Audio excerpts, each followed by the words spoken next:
Hello दोस्तों, मैं अनुभव बंसल ई कॉमर्स वर्ल्ड से।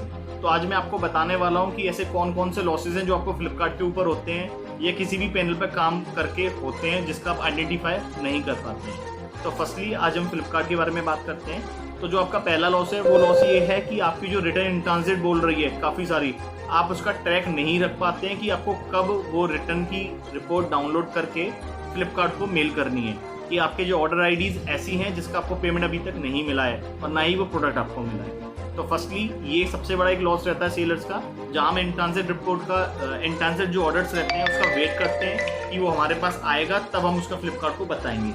इनकेस वो रॉन्ग हो सकता है या डैमेज हो सकता है, बट ऐसा नहीं है। काफ़ी सारे ऑर्डर आईडीज ऐसी भी होती हैं जो आपके पैनल पर टाइम जो रहता है उसका एक्सीड हो जाता है, 60 डेज क्रॉस हो जाता है। अगर आप उसको फ्लिपकार्ट को इन्फॉर्म करोगे तो फिर आपको उसका पेमेंट जो है वो रिलीज हो जाएगा। सेकंड जो सबसे बड़ी मिस्टेक रहती है वो रहती है कि आपका जो पे आउट है, लाइक आपका कोई आइटम था 100 रुपये का, आपने 300 रुपये का लिस्ट किया एंड आपको उसमें 150 रुपये पे आउट मिल रहा है। तो बेसिकली आपने 1 महीने 2 महीने 3 महीने तक देखा कि आपको पेमेंट प्रॉपर मिल रही है, बट उसके कुछ टाइम बाद जो आपकी पे आउट थी वो 150 रुपये ना करके 90 रुपये या फिर 100-110 तक रह जाती है। तो उसको हम लोग ट्रैक नहीं कर पाते हैं कि ऐसी हमारी कौन सी ऑर्डर आईडीज हैं जिसका जो पे आउट था वो पहले क्या आ रहा था और अब क्या आ रहा है। तो बेसिकली आपको उस पर भी वर्क करना चाहिए।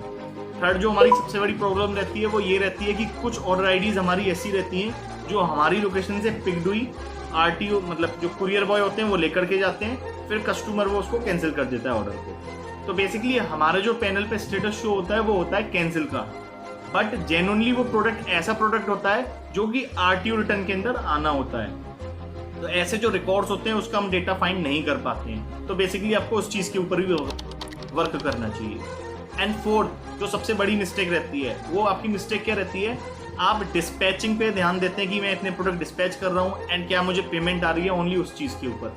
बट आपने अभी तक वो चीज़ नोटिस नहीं की होगी कि कितने कुरियर मेरे मिसिंग हो चुके हैं, कितनी मेरी ऐसी पेमेंट है जो अभी तक मेरे पास आई नहीं है, या ऐसे कितने प्रोडक्ट हैं जो मैंने डिस्पैच किए हैं। अगर मैं आपसे बात करूँ कि जेन्युइनली आपने 1 मंथ में कितने प्रोडक्ट डिस्पैच किए, तो क्या आपके पास ऐसा कोई डेटा है जहाँ आपके पास प्रॉपर डिटेल हो कि मैंने इस डेट को इतने ऑर्डर डिस्पैच किए हैं।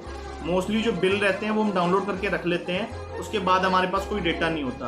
बट कभी भी किसी पैनल की वर्किंग का स्ट्रक्चर जानने के लिए या उसमें आपको क्या लॉस एंड प्रॉफिट चल रहा है उसका पता लगाने के लिए आपको एक्सेल फाइल रिक्वायर्ड रहती है। तो मैं सजेस्ट करूंगा आपको कि आप अपने पैनल पर जाएं, ऑर्डर जो भी आप प्रोसेस करते हैं वहाँ उसका एक्सेल फाइल डाउनलोड कर लें जिससे आप डेटा फैच कर पाएँ। एंड यही सारी चीज़ों के सॉल्यूशन मैं आपको नेक्स्ट वीडियो में बताने वाला हूँ, और सारे सॉल्यूशन मैं आपको प्रैक्टिकल के साथ बताऊंगा। एंड आप मेरे पास भी मेरी टीम से जो हो कनेक्ट कर सकते हो। जो मेरी टीम है वो एनीडेस्क पे आपके अकाउंट को रिव्यू करके आपको सारे सॉल्यूशन प्रोवाइड करती है, और हम किसी भी चीज़ का कोई चार्ज नहीं लेते हैं, सारी चीज़ें फ्री ऑफ कॉस्ट हैं। तो आप मेरे चैनल से जुड़ सकते हैं, मैं नीचे चैनल मेंशन कर रहा हूँ @e-commerce-world, आप इसे सब्सक्राइब कर सकते हैं। तो जो भी हमारी कम्युनिटी के मेंबर हैं जिन्होंने हमें फॉलो कर रखा है ई कॉमर्स वर्ल्ड को यूट्यूब के ऊपर, उनके लिए सारे सर्विस फ्री रहेंगे। Thank you.